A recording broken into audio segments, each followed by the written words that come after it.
Hello friends, welcome to the channel. Let's begin with a simple picture in your mind. Imagine a small hand touching old paper. The paper is thin, dry, almost see-through. It smells like dust and oil. You hear soft voices reading in different languages: Greek, Egyptian, Hebrew, Ethiopian. You're 10 years old and you are not playing. You are studying. This is Alexandria, Egypt, more than 2,000 years ago, and the girl with the papyrus in her hands is Cleopatra. You probably know her name already.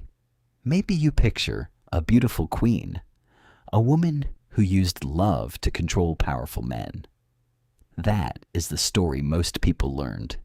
But here's the thing, that story was not written by her. It was written by the men who defeated her after she was already dead. And here's the question we should ask early. What if the version of Cleopatra you know is the one her enemies invented? Let's start where her real story starts. Not with beauty, but with books. Cleopatra was born into the Ptolemy family, Greek rulers of Egypt. For nearly 300 years, her family had ruled Egypt without learning the Egyptian language. Think about that.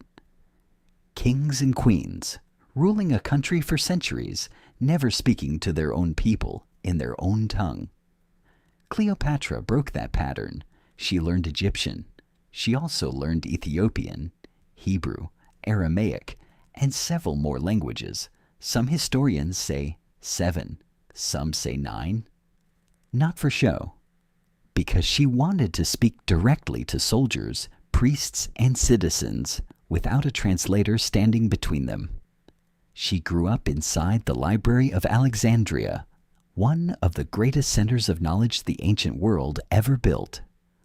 Scrolls of medicine, astronomy, philosophy, and mathematics filled its halls.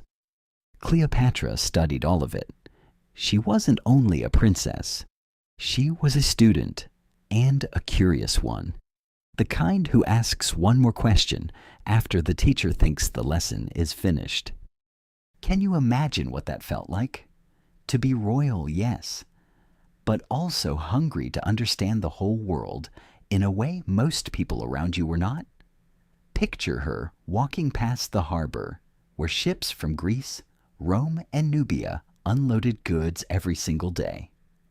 Alexandria was not a quiet city. It was loud with sailors, traders, and scholars arguing about the shape of the stars. A comet could pass overhead, and by morning, 3 different philosophers in the library would already be writing 3 different explanations for it. This was the world Cleopatra grew up watching, a world where ideas moved as fast as ships. And she noticed something most rulers never notice.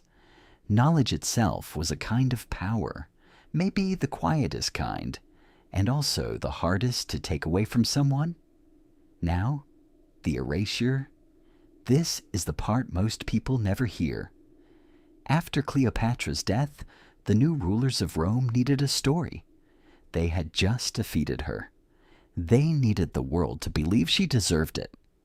So Roman writers, working for the new emperor Augustus, built an image of Cleopatra as a dangerous seductress, a foreign woman who used beauty to trap Roman men and threaten Rome itself. That image spread through poems, plays, and later paintings and films. It became history. But it was propaganda, one-sided information made to convince people of something, true or not. The real Cleopatra ran a naval fleet. She managed Egypt's economy during a famine. She minted her own coins with her own face on them, a bold, almost dangerous choice for a woman ruler at that time. None of that fit the story Rome wanted told. So it was quietly left out. And here's the thing. Long before any of that, Cleopatra had already survived something that could have ended her completely. She became queen at 18, ruling alongside her younger brother, as Egyptian tradition required. But her brother's advisors did not want a queen who thought for herself. They pushed her out. Cleopatra, still a teenager, lost her throne and her palace. She fled into the desert with only a small group of loyal people. Imagine that first night outside the palace walls. No guards, no title, just sand, cold air, and uncertainty. Most people at that point would quietly disappear from history. Cleopatra did not disappear. She started planning. There is no record of her crying in that desert camp, though maybe she did. We simply don't know, because no one thought a young queen's private grief was worth writing down. What we do know is what she did next, and doing is often the only proof we get when the feelings themselves were never recorded. This next part is quiet. It happens in tents, not palaces. While she was in exile, Cleopatra gathered soldiers along the border. She studied Roman politics closely, who held power, who was arguing with whom, who might need an ally.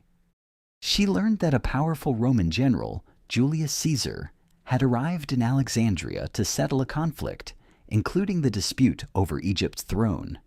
Her brother's men controlled the palace. She could not simply walk in and ask for a meeting. So she didn't walk in. According to ancient writers, Cleopatra had herself wrapped inside a carpet, some say a bedroll, and carried secretly into the palace, straight to Caesar's room. Picture that moment. Dust in her throat, barely breathing, no idea if this plan would work or get her killed on the spot. Then the carpet opens, and there she is.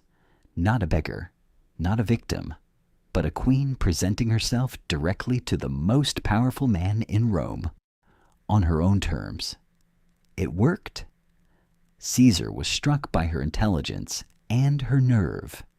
Within a year, with his support, Cleopatra was back on the throne. This is the part of the story we don't talk about enough, the years of quiet preparation before anything looks like success. No one claps for the studying. No one celebrates the waiting. But without it, there is no comeback at all. Before we go further, if this story is helping you understand history in English a little better, you might want to subscribe. There's a lot more of this ahead. Now comes what historians sometimes call her miracle year. Though really, it was several years of careful, difficult work. With Caesar's support, and later with Roman general Mark Antony as an ally, Cleopatra didn't simply enjoy power. She used it. She rebuilt Egypt's economy after a famine, adjusting grain prices and trade laws. She kept Egypt independent, while nearly every other kingdom nearby was being swallowed by Rome. She negotiated directly with Roman leaders, one ruler to another, at a time when almost no woman was allowed a seat at that table. She spoke to her own people in their own language. She positioned Egypt not as a small, weak kingdom asking for protection, but as a wealthy, cultured nation offering partnership. Think about the skill that required. Not luck, not beauty, timing, memory, language, patience, and nerve used together, again and again for years. Picture her receiving Roman officials in a hall built from Egyptian stone, greeting them first in Latin, then switching, mid-sentence, into their own local dialect just to watch their surprise. Picture the grain ships leaving her ports on schedule, even during a drought, because she had personally studied the numbers herself instead of trusting them to advisors. These are not the details of a woman relying on charm. These are the details of a woman who did her homework so thoroughly that charm became almost unnecessary. But history is rarely kind to people who rise this way, and Cleopatra's ending did not come from failure of skill. It came from war she did not start alone. Mark Antony and Cleopatra's combined forces were defeated by Octavian, Caesar's adopted heir, at the Battle of Actium. Octavian became the first Roman emperor. Cleopatra's kingdom, the last independent piece of the old Egyptian world, was about to become Roman property. And Octavian planned something specific for Cleopatra. He wanted to bring her back to Rome in chains, paraded through the streets as a trophy of his victory. A humiliation on display, forever remembered that way. Before we reach the end, drop a comment. If you were her, in that final room, what would you have chosen? Cleopatra chose differently. Rather than be displayed as someone else's prize, she ended her own life on her own schedule inside her own palace, wearing her royal clothing. The most common ancient account says she used the bite of an asp, a small poisonous snake smuggled to her in a basket of figs. We cannot know every detail for certain.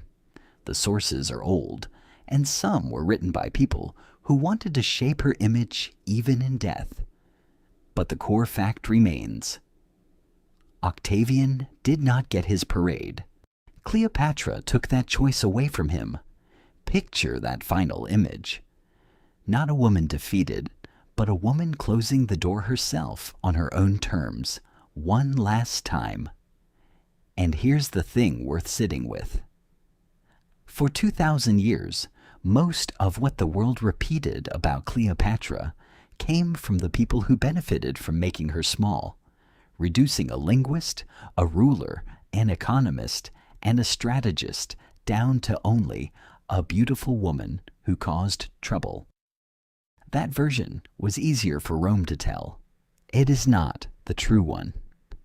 So maybe the real question isn't, was she powerful because she was clever, or because she was beautiful? Maybe the real question is this: how many other stories about other people have we accepted simply because it was the winning side who got to write them down? Think of how many students, workers, and quiet planners today are underestimated the same way, judged by one visible trait, while the years of study and effort behind them stay invisible. Cleopatra's story is old, but that pattern is not.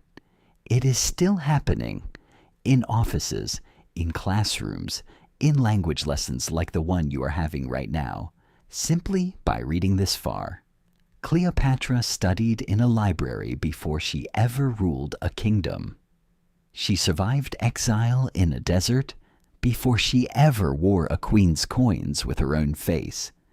She chose her final moment herself, when everyone expected her to be dragged into someone else's ending. If you are learning something new today, a language, a skill, a subject that feels too big, remember her quiet years first. Not the crown, the studying, the waiting. The plan built in silence, long before anyone was watching. Somewhere, right now, there is a student closing a book late at night, unsure if any of it will matter. Cleopatra once was that student too, in a library by the sea, long before anyone called her powerful. The studying came first. The power came after. It usually does. That part of the story is yours to write.